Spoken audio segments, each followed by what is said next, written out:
जय माता दी दोस्तों, आप सभी का स्वागत है हमारे YouTube चैनल में। दोस्तों 4 जनवरी को आपकी राशि के स्वामी शुक्र देव अस्त हो रहे हैं। शुक्र अभी तक धनु राशि में थे और सूर्य भी धनु राशि में ही हैं, लेकिन अब 4 जनवरी को शुक्र अस्त हो जाएंगे, जो कि 14 जनवरी तक रहेंगे। शुक्र का अस्त होना तुला राशि के लोगों के लिए किस तरह के प्रभाव देगा, कितने दिन तक ये अस्त रहेंगे, उसके बाद उदय होने पर कैसे प्रभाव देंगे, ये सब कुछ हम जानेंगे इस वीडियो में विस्तार से। और अस्त होना क्या होता है ये भी हम जानेंगे, तो वीडियो को लास्ट तक जरूर देखें। चैनल पर पहली बार आए हैं तो चैनल को सब्सक्राइब भी कर लें और जुड़ जाएं हमारे चैनल के साथ। यहाँ आपको समय समय पर सभी जानकारियां मिलती रहेंगी। तो देखिए, अस्त होने का क्या मतलब है। सूर्य शुक्र के साथ युति कर रहे हैं और सूर्य के साथ युति करते हुए 10 डिग्री या 10 अंश के अंदर अगर शुक्र स्थित होते हैं, तब सूर्य की ऊर्जा शुक्र की ऊर्जा को ढक लेती है। ये कह सकते हैं कि सूर्य की ऊष्मा के प्रकाश के आगे शुक्र की चमक फीकी पड़ जाती है और वो आकाश में दृष्टिगोचर नहीं होता, यानी कि दिखाई नहीं देता है। इसी को शुक्र का अस्त होना कहते हैं। ऐसी अवस्था में जो भी ग्रह अस्त होता है तो उसके जो प्रभाव हैं वो क्षीण हो जाते हैं, उसके प्रभाव नहीं रह जाते हैं। अब शुक्र तो आपकी राशि के स्वामी हैं और साथ में आपके तीसरे भाव में भी बैठे हुए हैं। जहां सूर्य हैं तो आपके तीसरे भाव में शुक्र अस्त हुए हैं, लेकिन ये 14 जनवरी तक ये अस्त रहेंगे। उसके बाद सूर्य का राशि परिवर्तन होगा, सूर्य जाएंगे मकर राशि में और सूर्य उदय हो जाएंगे। तो अब ये जो स्थितियां होंगी ये कैसी होंगी, किस तरह के प्रभाव अब आपको देखने को मिलेंगे, उपाय क्या कर सकते हैं आप, ये सबसे महत्वपूर्ण चीज़ है कि आप क्या उपाय कर सकते हैं इन दिनों में, ये भी हम इस वीडियो में विस्तार से जानेंगे। तो चलिए बात करते हैं शुक्र की। शुक्र तुला राशि के राशि स्वामी है और लग्न स्वामी होने के साथ साथ ये अष्टम भाव पर आधिपत्य भी रखते हैं और इस दौरान आपके तीसरे भाव में है। जो तीसरा भाव होता है वो होता है आपके साहस का, आपके पराक्रम का, आपके भाई बहनों का भाव भी ये माना जाता है। तो एक तो आपको इससे सावधानियां ज़्यादा रखनी होंगी और उपाय भी ज़रूर करने हैं। वीडियो के अंत में उपाय ज़रूर आपको देखने को मिलेंगे, बहुत काम आने वाले होंगे इस समय शुक्र के उपाय आपके लिए, क्योंकि ये राशि स्वामी आपको ऐसी कंडीशन में डाल सकते हैं कि आपको थोड़ी परेशानियां झेलनी पड़ जाएं, लेकिन कुछ अच्छी चीज़ें भी होंगी। जहां बुरी चीज़ें हैं तो वहां अच्छी चीज़ें भी होंगी। तो चलिए अब जानते हैं, देखते हैं कि क्या क्या कार्य आपके होने वाले हैं। पहली, आप जब भी अपने मित्रों से बात करेंगे, अपने मित्रों को अगर आप मान लें कोई आइडिया बताते हैं, कुछ बात अपनी शेयर करते हैं या किसी चीज़ में उनका समर्थन चाहते हैं, तो आपको उनके विरोध का सामना करना पड़ सकता है। हो सकता है आपकी बातें उनको पसंद ना आए, तो इस चीज़ का खास तौर पर आपको ख्याल रखना होगा। जहाँ तक बात करियर की है, तो नौकरी करते हैं आप, तो नौकरी पेशा लोगों के ऊपर दबाव ज़्यादा रह सकता है, काम का प्रेशर ज़्यादा रह सकता है, जिससे मन में चिड़चिड़ाहट हो सकती है। अब ये दबाव ही चिंता का कारण बन जाएगा और ये दबाव आपके मन में ऐसी बातें डाल देगा कि आप नौकरी बदलने के बारे तक में विचार कर सकते हैं। कई जातकों के मन में ये बातें आएंगी कि क्यों ना नौकरी बदली जाए, इस नौकरी में मन नहीं है, काम ज़्यादा है, दबाव ज़्यादा है, ऐसी बातें मन में बार बार आती रहेंगी। लेकिन कुछ लोगों के लिए बहुत अच्छा भी रहेगा, आप विदेश जाने का प्लान कर सकते हैं।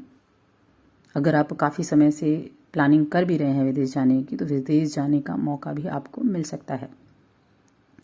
साथ ही आपको अपने बॉस और अपने वरिष्ठों के साथ संबंधों में थोड़ी सी ऊंच नीच भी होती दिखाई देगी।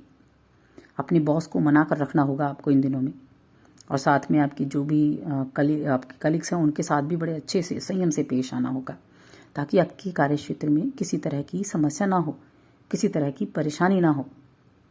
आपके सहकर्मी भी आपका सहयोग नहीं कर पाएंगे, वरना बार बार कुछ ना कुछ बाधाएं आती रहेंगी, जिसकी वजह से काम पेंडिंग चलता रहेगा। तो इसीलिए ये समय होगा, खासतौर से ये 14 जनवरी तक का ही है, उसके बाद स्थितियां बदल जाएंगी। 14 जनवरी तक ही ये चीज़ें आपको ध्यान रखनी है, यानी 10 दिनों तक आपको सावधानी रखनी होगी और ये 10 दिन ऐसे ही निकल जाएंगे अगर आप ये सावधानियां रख लेते हैं। अब करते हैं बिजनेस की बात। आप अगर बिजनेस करते हैं तो आप अपने काम को पूरा करने के लिए जी तोड़ मेहनत करेंगे। आपकी जो इच्छाएं हैं उनके पीछे दौड़ेंगे आप, और अपनी मेहनत से, अपने माध्यम से लाभ भी अर्जित कर पाएंगे। तो व्यापारियों के लिए अच्छा है। अगर आप अपने काम को दूसरों पर टालते हैं, दूसरों पर लादते हैं, तब आपके लिए लाभ के योग नहीं बनेंगे। लेकिन अगर आप अपने काम को स्वयं करते हैं, स्वयं मेहनत करते हैं, तब निश्चित रूप से आप लाभ कमा पाएंगे।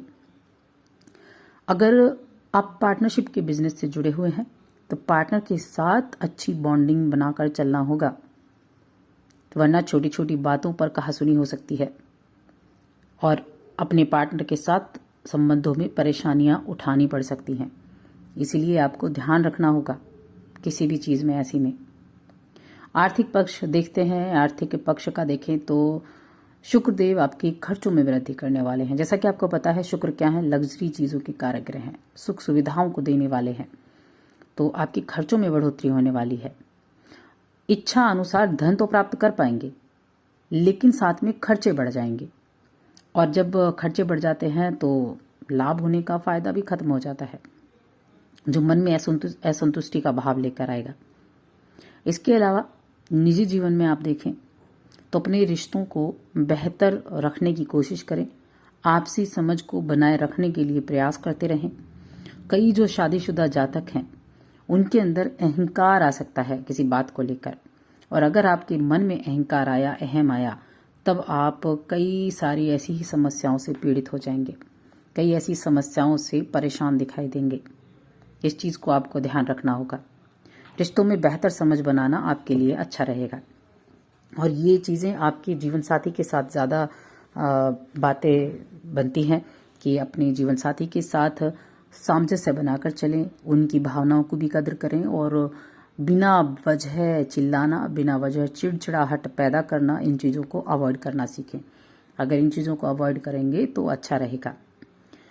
स्वास्थ्य के दृष्टिकोण से देखा जाए तो शुक्रदेव स्वास्थ्य संबंधी ऐसी कोई परेशानी नहीं दे रहे हैं। स्वास्थ्य तो आपका ठीक रहेगा, लेकिन जो इस राशि के बुजुर्ग हैं उनको अपने पैरों का ध्यान जरूर रखना होगा, और साथ में अगर आपको जॉइंट संबंधी परेशानियां हैं तो उनका भी थोड़ा सा ध्यान रखना होगा, वरना इस परेशानी से जो बुजुर्ग जातक हैं उनको परेशानी हो सकती है।